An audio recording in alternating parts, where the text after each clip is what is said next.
Okay, so I'm just turning the mobile on again. I couldn't help myself. I'm actually on the way home. See how they're putting another barricade in front there with all that road blocked off? See? It says work zone.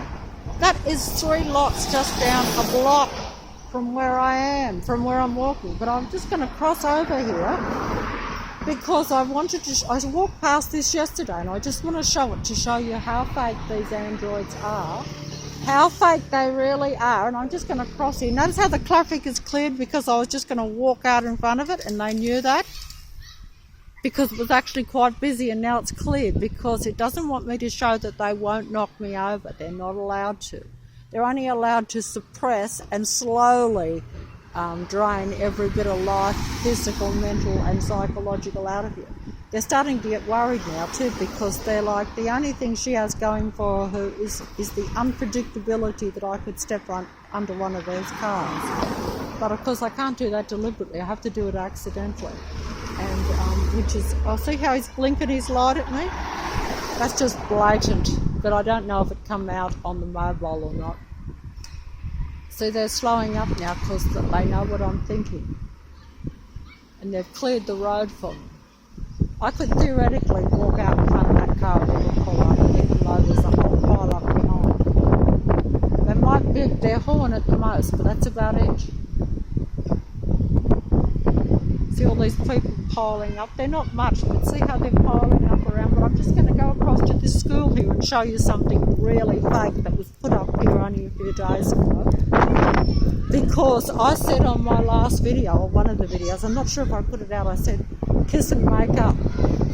Because that's what I was thinking, you know, and see how fake they are. This would never happen if this was a real school where you will actually tell. Look at that. See how fake? See how fake these little possessed ones in here, and see how fake the fake android parents are. Please kiss and go at the gate. See? You have to tell an android to kiss and do something like that. Whereas in the past, it would just be normal. It would just be normal for parents to leave their kids and they would perhaps kiss them goodbye if they wanted to. But they actually have to put it on the gate to tell the androids to remind them to do that, to look human. You see my point?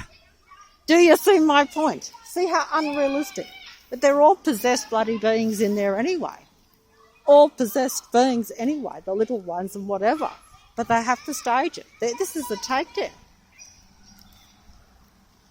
Total takedown of this suburb and all of Sydney, no doubt. But they're clearing out now because, look, their whole game is for the few real humans to not know this and to therefore be disconnected from their own kind.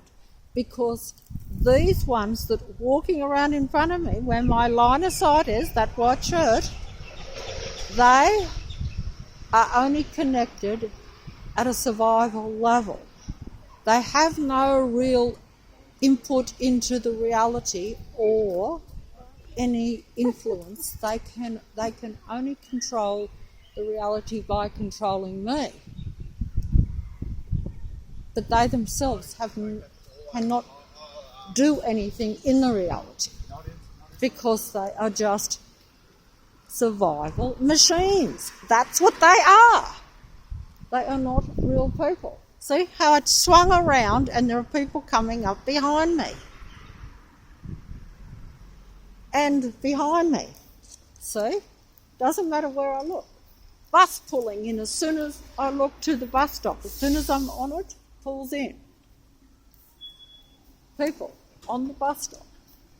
All fake. All fake. All fake. All this is all fake. They are all only here to bring my frequency, my vibration down. And as you can see, they certainly succeed. My arm is aching again. Oh, dear. And yet it is a sunny day. So someone somewhere is not feeling too bad. Look at all these people swarming bloody around. It looks bloody so subtle, but there's far too many people on the street for 14,000 people. They're all on bloody Norton Street. Now that's not normal. Most of these people would be at home or away at work or doing something. They wouldn't all be here. You know, over the course of an hour that I have went out, and it is now, there's the town hall up there. I can't hold the thing to get it up there. That's the town hall, and it says, oh, gee, oh, good one, good. I've got to put the thing down here. Oh, got to put the thing down. Oh, jeez. Sorry about that. Oh, where's the pansies? I think I prefer the pansies to these ones that they've got now, but these look hardier. The pansies are quite pretty, but they blow easily. But these are quite pretty. They're different colours. What are they? They're not pansies. They normally have had pansies here for years in these pots.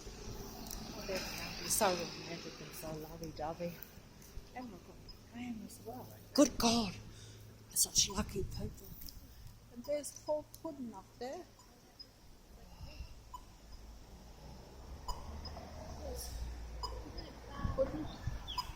Actually, I was going to show a pudding sign, the other pudding sign that was round the street, because I was there yesterday with my relative, and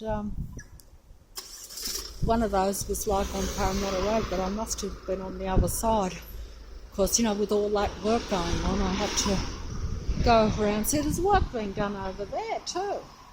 As you can see, there's a great big crane up there, see?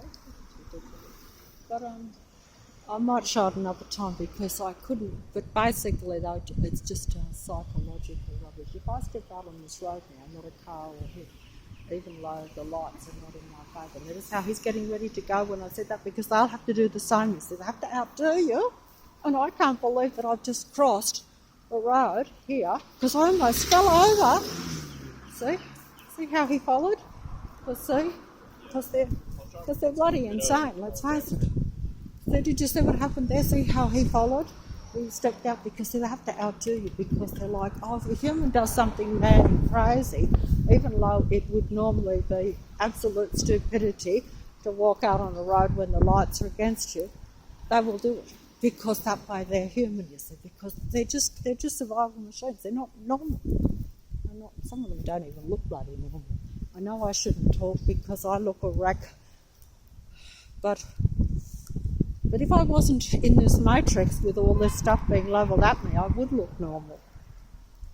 And, you know, and I wouldn't be like this at all. I wouldn't. But, you know, I wouldn't be out of breath. And I've got stuff in my ears. I can't hear hardly anything. You know. And that's where Simba used to get a drink there.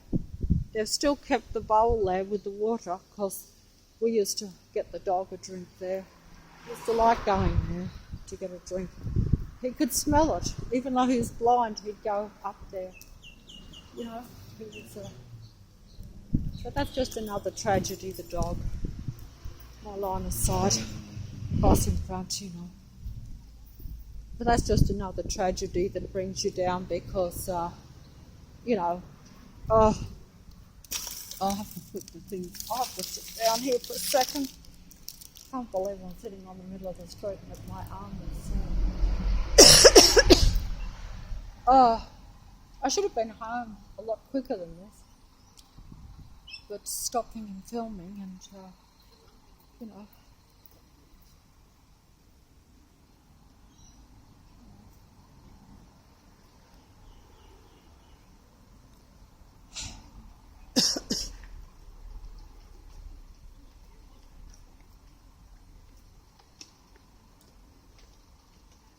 Here come the pram pushers. Yeah. They just like to, they just like to mock. They just like to mock and they piss me off. Those pram pushers really piss me off. I don't mind telling you that. I know you think it's unreasonable and I should keep my composure. But when they hold hands and do all that mushy stuff in front of you and push the prams and things, it does get me. Because it's like they're mocking what you should have, they're mocking what you are and making fun of you. But also they're just basically then taking over the whole thing because it makes it look as though they are the real deal.